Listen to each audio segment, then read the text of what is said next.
सड़क सुरक्षा पखवाड़ा के अंतर्गत रामनारायण इंटर कॉलेज में यातायात जागरूकता कार्यशाला का हुआ आयोजन। पुलिस अधीक्षक अमित कुमार आनंद के निर्देशानुसार अपर पुलिस अधीक्षक डॉक्टर संसार सिंह के पर्यवेक्षण में एक एवं क्षेत्राधिकारी यातायात डॉक्टर प्रियंका वाजपेयी के नेतृत्व में यातायात प्रभारी आफाक खान के द्वारा Ramnarayan inter college Mausampur Maurara Kanpatiyapur road Makrand Nagar में सड़क सुरक्षा पखवाड़ा के अंतर्गत यातायात जागरूकता कार्यशाला का आयोजन किया गया, जिसमें यातायात प्रभारी के द्वारा छात्र एवं छात्राओं को बताया गया कि पैदल चलते हुए सड़क को क्रॉस किस तरह से करना है, दोपहिया वाहन चलाते समय हेलमेट लगाना क्यों जरूरी है, दोपहिया वाहन पर 3 लोगों के सवार होने पर चालान क्यों कर दिया जाता है, सीट बेल्ट लगाने से किस तरह से एयरबैग दुर्घटना के समय मदद करता है, वाहनों में HSRP नंबर प्लेट लगवाना क्यों जरूरी है, सड़क दुर्घटना में घायलों की मदद किस तरह से की जा सकती है, गोल्डन आवर किसे कहते हैं, गुड सैमरिटन कौन होता है, हमारे देश में सड़क कितने प्रकार की होती है, उनकी गति सीमाएं क्या होती है, आपातकालीन वाहन कौन कौन से होते हैं, पुलिस की गाड़ियों को आपातकालीन वाहनों में क्यों शामिल किया गया। वहीं यातायात प्रभारी के द्वारा सड़क चिन्ह की महत्वपूर्ण जानकारी देते हुए बताया कि सड़क चिन्ह 3 प्रकार के होते हैं, आदेशात्मक, चेतावनी और सूचनात्मक, जिससे आदेशात्मक सड़क चिन्हों का उल्लंघन करने पर वाहन चालकों को जुर्माना भरना पड़ता है और चेतावनी सड़क चिन्हों का उल्लंघन करने पर दुर्घटनाओं की संभावना बढ़ जाती है। सूचनात्मक सड़क चिन्हों की मदद से अपने गंतव्य तक पहुंचने में आसानी हो जाती है। प्रभारी के द्वारा बताया गया कि जिन वाहनों की अधिकतम गति 25 किलोमीटर प्रति घंटे होती है, उन वाहनों को चलाने के लिए किसी प्रकार के ड्राइविंग लाइसेंस की जरूरत नहीं पड़ती और न ही वाहन का रजिस्ट्रेशन कराना पड़ता है। यातायात प्रभारी के द्वारा छात्र एवं छात्राओं से सवाल पूछे गए। जिन छात्रों ने सवालों के जवाब दिए, उन सबको पुलिस अधीक्षक अमित कुमार आनंद के निर्देशानुसार यातायात प्रभारी के द्वारा मौके पर ही पुरस्कार देकर उत्साहवर्धन किया गया। हर्ष कुशवाहा, रुद्र प्रताप सिंह, अभिषेक सिंह, दिव्या राजपूत और देवांशु शर्मा को यातायात प्रभारी के द्वारा पुरस्कार दिया गया। पुरस्कार पाने वाले बच्चों के चेहरे खिल उठे। सभी ने यातायात पुलिस की सराहना की और पुलिस अधीक्षक कन्नौज को धन्यवाद दिया। इस मौके पर रामनारायण इंटर कॉलेज के प्रबंधक एवं अध्यापकगण व मुख्य आरक्षी विजय बाबू एवं आरक्षी धनीराम और मुख्य आरक्षी चालक मुबीन खान मौजूद रहे। दाहिने देखना है। एक इंटरनेशनल ग्रीन क्रॉस कोड है। क्या है? इंटरनेशनल ग्रीन क्रॉस कोड है, जिसमें 4 चीजें हैं, 4 पॉइंट हैं। नंबर 1, जब भी पैदल सड़क को क्रॉस करना, ये सड़क है तो सबसे पहले क्या करना है? रुको। कहां? सड़क के बाहर फुटपाथ पे, जहां पे सड़क को सामने क्रॉस करना है, सड़क पे नहीं जाकर के रुकना है, सड़क के पहले फुटपाथ पे रुकना है। रुको। फिर दूसरा कह रहा देखो, किधर? दाहिने, बाएं, सामने, ठीक है ना। फिर तीसरा कह रहा है सुनो, हो सकता है दिखाई ना पड़ रहा हो, कोई गाड़ी दूर से आ रही हो, क्योंकि बड़ी हाई पिकअप की गाड़ियां आजकल आ गई हैं। जब आपने दाहिनी तरफ पहली बार देखा, उस समय गाड़ी नहीं दिखाई पड़ी, लेकिन उसके बाद बहुत स्पीड से आ रहा है, वो KTM वगैरह गाड़ी लिए है, अब वो उधर से गाड़ी चली आ रही है, तो वहां पे आपको इरादा बदल देना है, दोबारा रुक जाना है। यानी सबसे पहले क्या है ग्रीन क्रॉस कोड में? पहला पॉइंट क्या है? रुको। कहां पे? फुटपाथ पे। फिर दूसरा देखो, कहां? दाहिने, बाएं, सामने कोई गाड़ी, कोई जानवर तो नहीं आ रहा। फिर उसके बाद सुनो, हो सकता है कोई सुनाई पड़ रही गाड़ी आ रही हो तेज, सुनो, अगर गाड़ी कोई आवाज सुनाई पड़ रही तो रुक जाओ। तब कह रहा है चलो, तब सोच समझकर लास्ट में चलना है। चलना है, दौड़ना नहीं है। दौड़ के नहीं सड़क को क्रॉस करना है, चल के, पैदल चल के क्रॉस करना है। और कभी भी सड़क को क्रॉस करते समय गाड़ियों के आसपास से सड़क को नहीं क्रॉस करना है। गाड़ियां खड़ी हैं, ट्रक खड़ा है, बस खड़ी है, और आप वहां से सड़क को क्रॉस करने के लिए चलेंगे, तो जैसे ही आप आगे बढ़ेंगे तो इधर दाहिने से आने वाली गाड़ियों के ड्राइवर्स आपको देख नहीं पाएंगे। आप जैसे ही गाड़ी के पास से आगे फ्रंट रोड पे पहुंचेंगे, वैसे ही तब तक के वो आ जाएगा और वो आपको टक्कर मार सकता है। कभी भी गाड़ियों के आसपास से नहीं गुजरना चाहिए, सड़क को नहीं क्रॉस करना चाहिए। जो इन्होंने हर्ष कुशवाहा ने जो बताया, वो ये मैंने जो बताया आपको, ये इंटरनेशनल ग्रीन क्रॉस कोड है, लेकिन जो हर्ष कुशवाहा ने बताया है, ये हमारे ट्रैफिक रूल्स में मोटर वाहन केंद्रीय मोटर वाहन नियमावली में यह बताया गया है कि सबसे पहले सड़क को क्रॉस करते समय पहले दाहिने देखना है, फिर बाएं देखना है, फिर दाहिने देखना है, तब क्रॉस करना है। पता चला नेशनल हाईवे है, बीच में डिवाइडर है, तब क्या करेंगे? रुक जाएंगे वहां पे।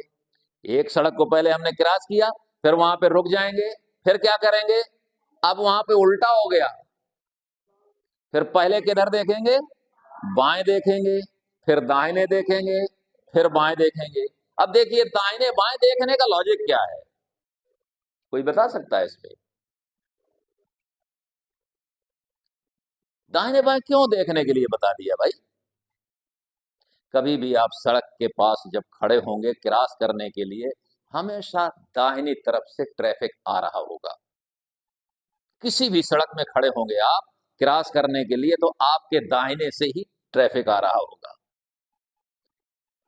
बाएं उसको देखा जाता है जो रॉन्ग साइड आ जाता है। कुछ ऐसे लोग भी होते हैं कि जो रॉन्ग साइड आ जाते हैं, उनको देखना पड़ता है। पहले किधर देखा? जो मेन फ्लो पे जो ट्रैफिक आ रहा है दाहिनी तरफ देखना है, फिर उसके बाद बाईं तरफ रॉन्ग साइड वाले को भी देख लेना है, क्योंकि यहाँ पे रॉन्ग साइड वाले भी मिलते हैं। तो पहले दाहिने देखा, फिर बाएं देखा, फिर दाहिने इसलिए देखा कि जो पहली बार में नहीं दिखाई पड़ा है, हो सकता है अब कोई आ रहा हो हाई पिकअप वाला, तब उसको देखते हुए क्रॉस करना है। डिवाइडर है तो बीच में रुक जाना है, फिर बाएं देखना है, क्योंकि बाईं तरफ से फिर ट्रैफिक आ रहा होगा। फिर दाहिने देखना है, रॉन्ग साइड दाहिने कोई आ सकता है, तब फिर बाएं देखते हुए रोड को सुरक्षित तरीके से क्रॉस करते हैं। बहुत से दो तरह के लोगों का एक्सीडेंट होता है।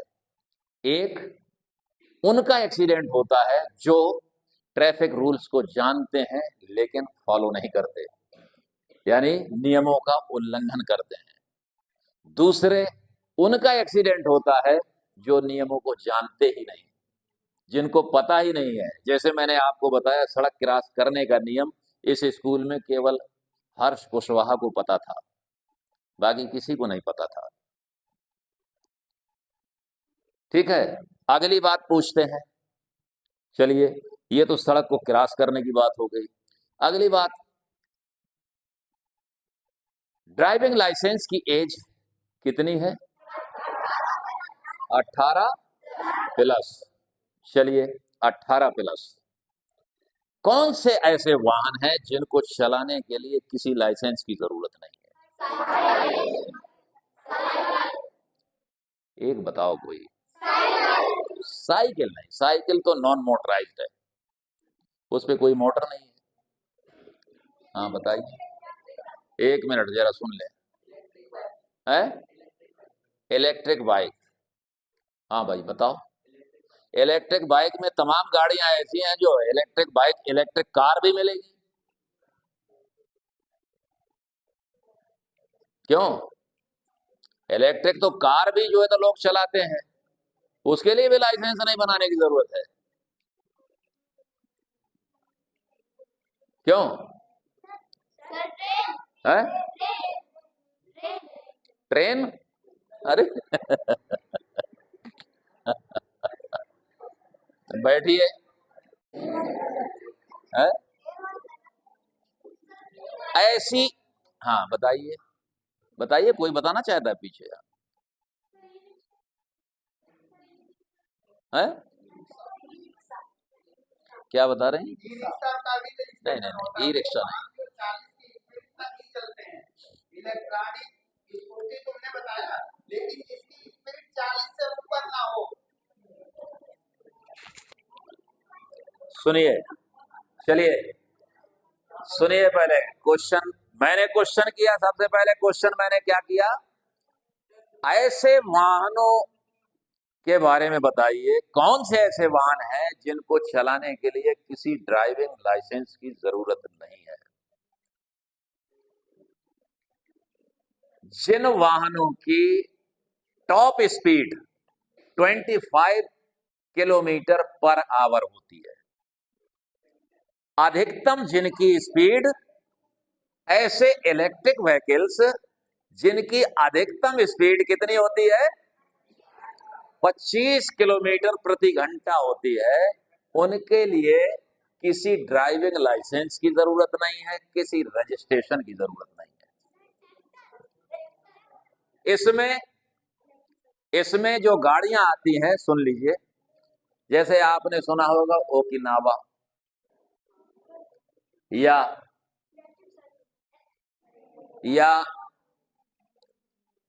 हीरो डैश, या आपने सुना होगा ये मोपेड नहीं आती एक्सेल है, और आपने सुना होगा हीरो प्लेजर वगैरह आती नहीं है, जिनकी टॉप स्पीड, अधिकतम स्पीड 25 किलोमीटर से ज्यादा उसको भगा ही नहीं सकते आप, तो उसमें एक्सीडेंट होने के चांसेस भी नहीं है। इसलिए उसमें किसी ड्राइविंग लाइसेंस की जरूरत नहीं, उसको आप चला सकते हैं। पहले ऐसा था कि जिनकी उम्र 16 साल हो चुकी है, उनको 16 से 18 के लिए एक लाइसेंस मिलता था। उनके लिए यह था कि जिन गाड़ियों की कैपेसिटी यानी 50 सीसी से जो कम है, उन गाड़ियों को चलाने के लिए 16 साल की उम्र में लाइसेंस दिया जाता था, जो 18 साल तक वो मैनेज करता था। लेकिन अब 50 सीसी की गाड़ी नहीं आती है, तो अब गाड़ियां जो इलेक्ट्रिक जो गाड़ियां आ रही हैं, उसमें जिनकी स्पीड अधिकतम 25 किलोमीटर प्रति घंटा की स्पीड है, उनके लिए किसी ड्राइविंग लाइसेंस की जरूरत नहीं होती है।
ऐसा क्यों?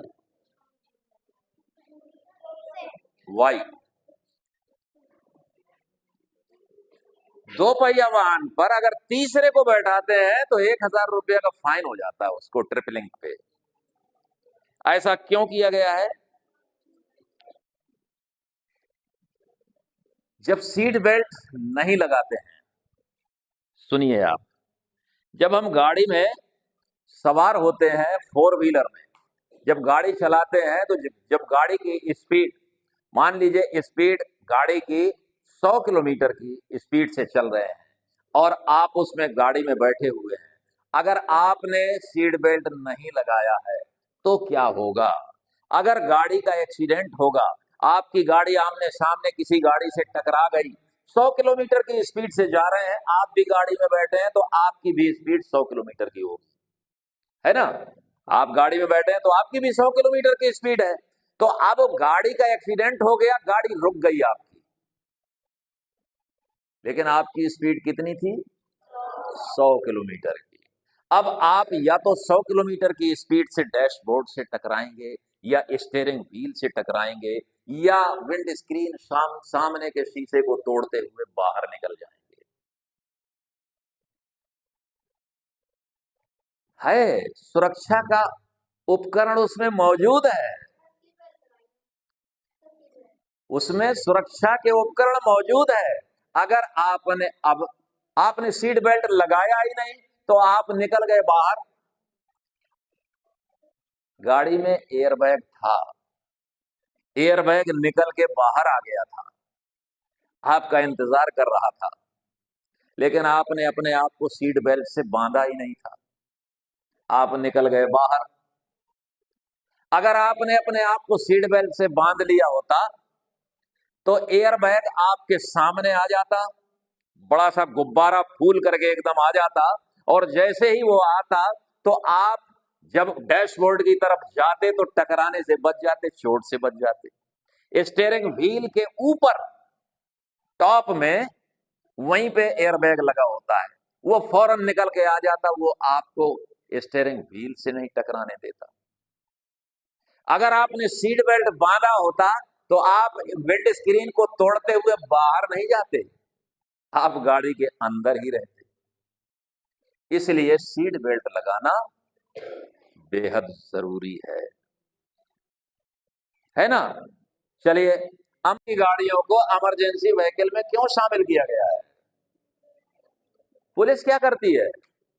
एम्बुलेंस में तो मरीज को ले जा रहे हैं, जल्दी अस्पताल पहुंचना है, नहीं तो उसकी जान चली जाएगी। फायर ब्रिगेड में आग बुझाने के लिए जा रहे हैं, पुलिस क्या करेगी? पुलिस को क्यों शामिल किया गया बताइए? है,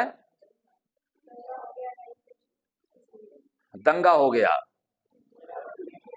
अच्छा, और है लड़ाई को शांत करने के लिए, और कौन बताइए? हाँ,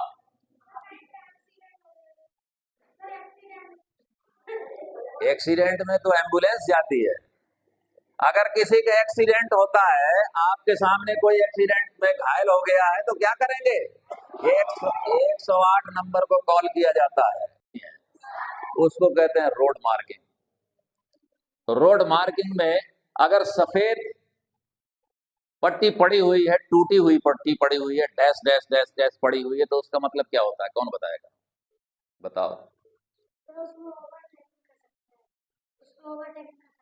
ओवरटेकिंग, आराम से दाहिने बाएं जा सकते हैं। अगर अगर अगर सफेद बिना कट के लाइन पड़ी हुई है तो नहीं कर सकते हैं। अच्छा, अगर पीली पट्टी लगातार पड़ी है तो कौन बताएगा? अगर पीली पट्टियां दो सड़क के बीचों बीच पड़ी हैं तो इसका मतलब क्या है?